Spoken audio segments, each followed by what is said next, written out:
Hai semua, kembali lagi. Nama saya Haji Mustafa dan di video kali ini kita akan kembali lagi dengan tutorial ya, yang pastinya. Namun, mungkin kalau teman-teman udah sering ikutin tutorial saya, kita biasanya bikin game ya teman-teman ya. Kayak gunain Python, gunain Java++, dan sebagainya. Namun di video kali ini mungkin kita bakalan coba untuk melakukan hal yang berbeda, dimana kita bakalan coba untuk membuat sebuah web teman-teman, aplikasi web teman-teman. Nah, jadi kita bakalan ngebuat sebuah aplikasi to-do list sederhana dengan menggunakan sebuah framework untuk Node.js. Itu adalah Adonis teman-teman. Adonis.js ini salah satu framework yang menurut saya pribadi ini sangat mudah sekali untuk dipelajari. Dan untuk teman-teman yang dulunya mungkin seorang PHP developer ya, karena memang rata-rata di Indonesia tuh PHP sangat baik sekali ya, Laravel, CodeIgniter sangat baik sekali. Nah, dan juga teman-teman tertarik mungkin untuk migrasi dari PHP ke Node.js.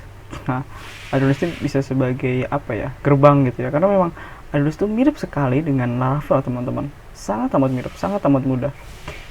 Jadi ibaratnya teman-teman yang mau sengaja masih kayak ada rasa-rasa ngoding Laravelnya, tapi bedanya gunain JavaScript atau Node.js, nah teman-teman bisa gunain Adonis. Sebenarnya ada banyak juga, ada banyak JavaScript Node.js framework seperti Express, mungkin yang paling umum ya, Express, ada Nest, ada Adonis, dan masih banyak lagi. Namun di video kali ini kita bakal coba bikin to-do list menggunakan Adonis teman-teman, gitu.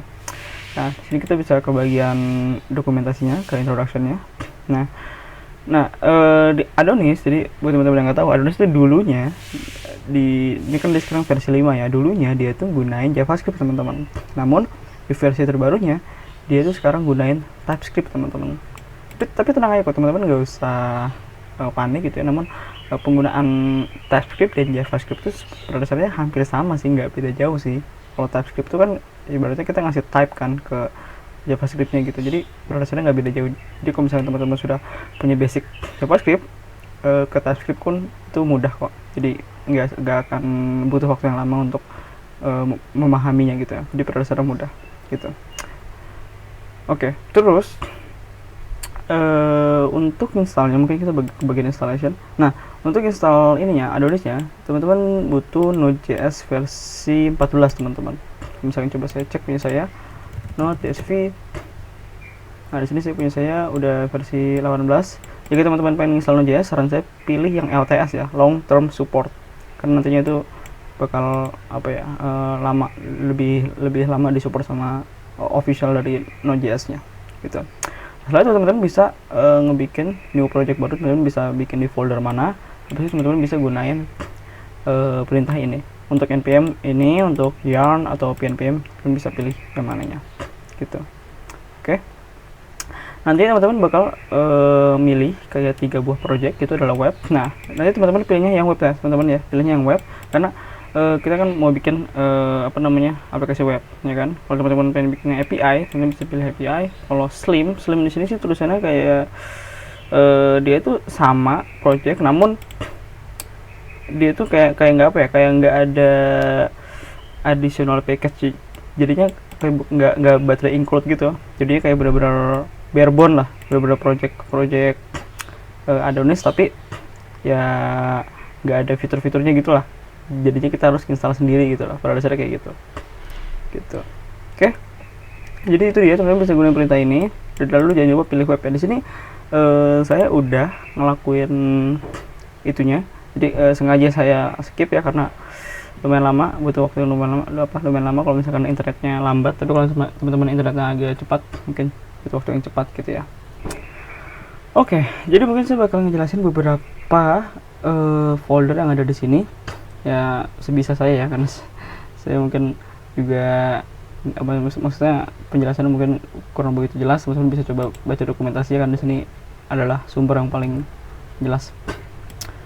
Kenapa nih? Oke, kita bakal mulai dari app ya. Nah, di app itu nantinya itu berisikan controller kita dan juga models kita. Jadi nantinya setiap kali kita bikin controller ataupun models, jadi nantinya kita bakal bikin biasanya di app. Dan nantinya kita bisa punya apa namanya perintah.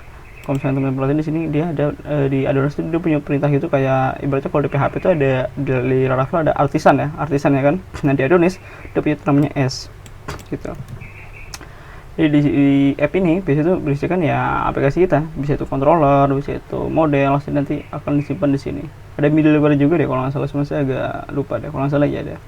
Yang controller itu pada dasarnya gimana ya, kayak berisikan tuh kayak ini business logic, jadi kayak setiap kali user itu dia nge-request ke sebuah website ya kan, nanti dia akan nge-request nih ke salah satu route ya kan. Setelah itu dia akan masuk ke controller, di mana nanti semua controller tuh bakal dikasih respon gitu kan. Ibaratnya dari controller dia ke database habis itu balik lagi controller, habis itu dia balik lagi ke si usernya gitu. Jadi dia ngasih responnya, ibaratnya kita olah dulu habis itu kita kasih responnya gitu.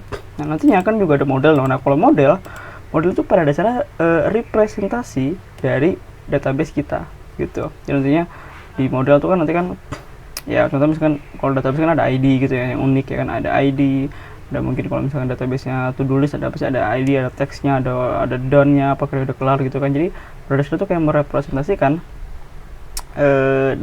model database kita gitu. Setelah itu ada comment.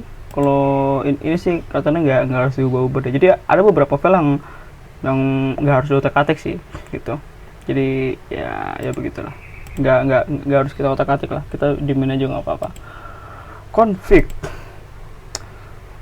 oke. Ini config juga nantinya juga kita bakal ke config. Salah satunya ini ada allow method spoofing. Jadi nantinya kalau kita ngasih ini sebagai true, true, nanti itu kita bisa menggunakan apa namanya HTTP verb. Jadi kayak put, delete, dan juga patch atau option juga bisa. Jadi kalau misalkan enggak, teman-teman kalau misalkan tahu ini ya HTML form ya, dia kan cuma post sama get ya. Nah dia nggak bisa gunain put atau delete. Kalau misalkan kita truein, nantinya dia bisa gunain kedua itu. Jadi mungkin di sini saya bakal kasih true karena memang nanti kita bakal gunain salah satu HTTP verb, mungkin patch. Sisanya oke deh. Iya, mungkin salah satunya itu nanti kayak di bagian apa namanya kayak out gitu, cuman untuk sementara dia belum maksudnya buat autentikasi, cuman untuk sementara kita kan belum nyampe autentikasi ya gitu. Oke, terus bagian hash drive, oke, mungkin bagian ini kita skip aja deh karena memang ini nggak harus diotak-atik deh. Ya betul. Oke.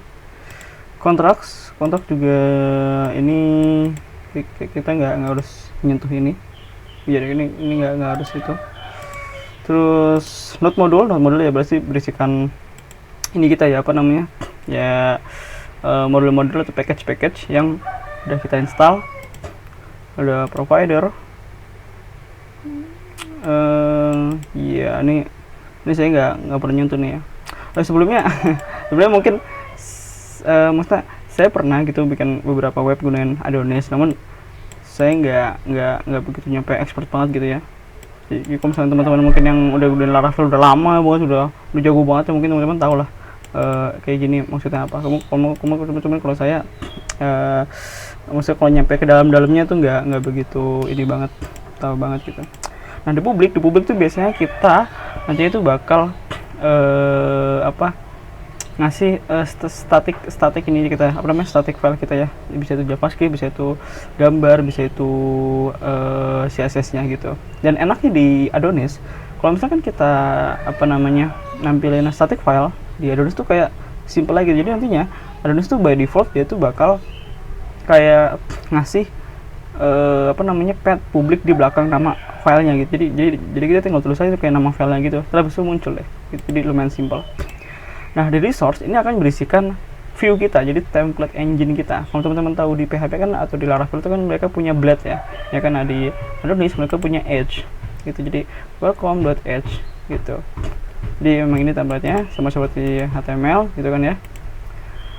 Setelah itu di start ini berisikan routes kita. Nah teman-teman bisa perhatikan di sini routes kita sangat mirip seperti Laravel ya, mungkin saya bisa hapus bagian sininya. Jadi di sini apa namanya, import route, terus oke bentar, astaga, nanti kita import route, habis itu kita gunain method get. Jadi nantinya ada method get, method post, method patch, method delete, dan method option. Oh nggak ada option di sini ya.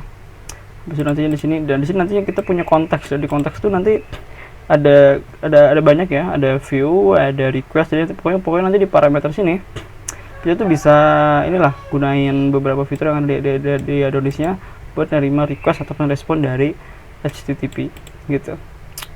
Lalu di kernel, nah di kernel itu nanti salah satunya kita tuh bakal gunain buat apa namanya, autentikasi teman-teman. Jadi nanti salah satunya kita bakal ngasih ini buat autentikasi. Namun untuk sementara teman-teman gak usah pusing dulu, jadi biar kita skip dulu. Nah di tes seperti namanya, mungkin ini untuk apa namanya, ini buat testing ya teman-teman ya. Seperti kalau teman-teman mungkin pernah melakukan testing, nah teman-teman bisa banget ya nulis testing di sini. Jadi seperti teman-teman perhatiin di sini ya. Jadi di sini kita ngetes buat nampilin halaman welcome, ya kan. Setelah itu kalau misalkan dia dapat status 200 dan juga dia nampilin ini it works, berarti tesnya berhasil gitu. Setelah itu bagian ini nggak usah diotak-atik sih, jadi kita skip aja. Nah untuk ini .env, untuk .env ini tuh biasanya nantinya itu digunain buat nanti kita ini teman-teman apa namanya, ngekonfigurasi database kita. Dan untuk nantinya kita bakal gunain database MySQL. Namun kalau teman-teman punya mungkin pengen gunain database yang beda seperti MongoDB ataupun Postgre, itu terserah teman-teman. Oke. Mungkin untuk env example, mungkin ini dia ngasih example-nya kali ya. Jadi biar kita bisa jadiin acuan gitu. Ini untuk testing, untuk git ignore itu sebenarnya nantinya untuk ketika kita mau nge-push teman-teman. Jadi git ignore itu kita tuh nge-ignore beberapa file yang beberapa folder, nggak cuma file ya, bisa aja folder yang ada di project kita. Jadi kalau misalnya teman-teman mau nih pas mau apa namanya nge-push ke GitHub, teman-teman mau ignore filenya yang sekiranya teman-teman merasa ini kelihatannya nggak harus di push ke GitHub deh gitu kan. Nah teman-teman bisa gunain ngebikin file .git ignore ini. Setelah itu teman-teman apa namanya masukin beberapa nama file atau folder yang teman-teman rasa itu apa namanya apa nggak harus ada di teman-teman git, nggak harus ada di repository GitHub teman-teman gitu. Salah satu itu biasanya node modules, karena memang node modules itu kan isinya kan package yang kita install untuk project kita ya. Jadi itu tuh apa ya, gede banget. Jadi bisa nyampe ratusan giga. Kalaupun kita nge-push itu ke ini, ke apa namanya, ke GitHub, itu mungkin akan memakan waktu yang lama. Jadi lebih baik gak usah gitu teman-teman. Dia ada beberapa file atau folder yang sekiranya teman-teman nggak perluin di situ. Oke. Setelah itu ada S. Mungkin ini ada hubungannya dengan perintah S command ya. Namun untuk sementara kita nggak harus ngubah-ngubah yang ada di sini. Jadi kita biarin aja. Ini juga kita skip. Ini juga ya ini kita skip. Ini juga dan ini juga. Nah kalau untuk package JSON ini pada dasarnya itu kayak dia itu nge-track semua dependencies yang kita install teman-teman. Jadi untuk teman-teman perhatiin, nah ini kan dia kan install apa namanya, Adonis ya kan. Sorry maaf, dia kan install Adonis, dia install session buat Adonis, shield, view dan sebagainya, dan dia juga install bagian development dependencies. Jadi ada beberapa mungkin digunain. Nah salah satunya TypeScript ya, karena kita gunain TypeScript. Dan juga dia juga gunain ini untuk bagian script, ini tuh adalah script yang nantinya bakal kita jalanin teman-teman. Nah untuk bagian dev, jadi ini nantinya bakal kita menjalanin project kita. Jadi di sini kan ada watch ya, ada flag watch ya teman-teman ya. Itu artinya setiap kali kita ngubah file yang ada di project kita, nantinya dia bakal restart sendiri. Dan ini bagus banget karena kita nggak harus capek-capek kayak matiin servernya, nyalain lagi gitu dan sebagainya. Server, ini untuk beberapa ini mungkin kita skip aja karena memang nggak begitu penting untuk kita tentunya, karena memang kita kan masih belum bikin apa-apa.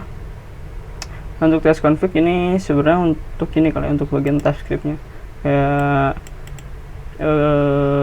apa namanya, konfigurasi untuk TypeScript-nya. Oke, jadi itu dia beberapa penjelasan dari apa namanya file-file yang ada di Adonis. Saya tahu pasti beberapa mungkin ada yang kurang jelas atau mungkin ada yang masih apa namanya bingung ya. Oke, jadi kita bakalan coba buat ngejalanin project kita. Jadi kita bisa ngikutin script yang ada di package.json ini. Salah satu ada yang di bagian dev ya. Jadi kita bisa tulis npm run dev ini teman-teman. Nantinya kita tuh bakal ngejalanin script yang perintah dev ini. Kita enter.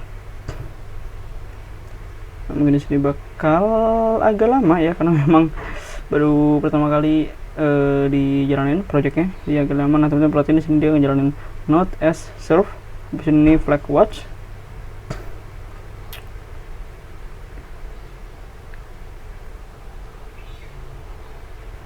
Agak lama. Oke, dia udah ngebuild projectnya, dan dia juga udah nge-start HTTP servernya. Tunggu. Dan dia sudah ngejalanin projectnya. Nah, teman-teman perhatiin di sini dia akan ngejalanin projectnya di port 3333. Jadi teman-teman bisa buka website teman-teman, habis itu ke localhost 3333. Oke. Enter. Nah, dan ini dia project kita sudah berjalan ya kan, it works ya kan. Kita sudah nge-create Adonis app pertama kita, dan di sini dia kasih tahu kita udah mulai bisa ngedefine page di routes dan juga ngasih view di welcome gitu. Jadi itu dia di video kali ini kita sudah apa ya, kita udah walkthrough untuk bagian setupnya ya. Mungkin masih ada beberapa yang teman-teman kurang jelas, tapi saran saya selalu ke dokumentasi sebagai acuan, karena ini penting banget. Di dokumentasi ini lumayan bagus kalau dia penjelasannya. Jadi jika teman-teman suka video ini, mohon untuk di like, share, dan subscribe. Semoga bermanfaat, dan sampai jumpa.